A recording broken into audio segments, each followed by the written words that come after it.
Student, आज हम आपके लिए लेकर आए हैं चर और अचर। चर और अचर देखिए होता क्या है। चर जिनका मान हमेशा बदलता रहता है, जैसे ए बी सी या फिर एक्स वाई जेड जो भी हम यूज करते हैं, ये सब क्या कहलाते हैं? चर कहलाते हैं बीजगणित में। और जो भी नंबर्स हैं यानी 1 2 3 अनंत तक कोई भी संख्या है, ये सारे क्या कहलाते हैं? अचर वैल्यू कहलाती हैं। तो आइए अब इनको लिखकर हम समझते हैं चर और अचर क्या होते हैं। तो चर क्या होते हैं? चर जिनका मान हमेशा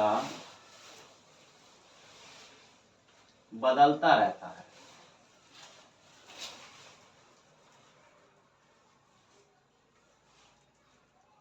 बदलता रहता है। जैसे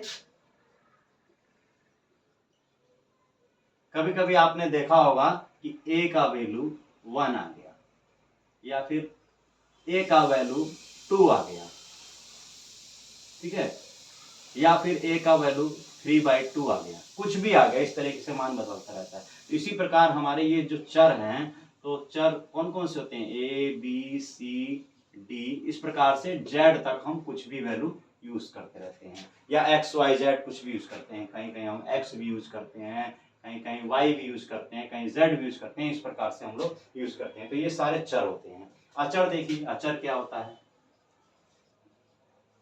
अचर जिनका मान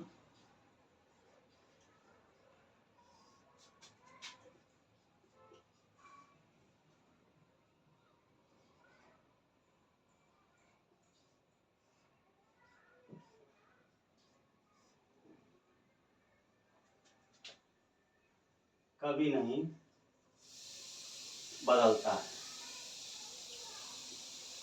जैसे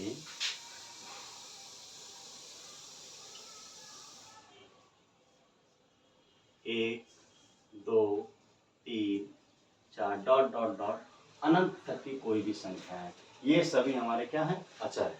इनका मान कभी नहीं बदलता है। और जैसे ए बी सी डी या जेड तक कोई भी अगर हम लेते हैं तो ये क्या कहलाता है?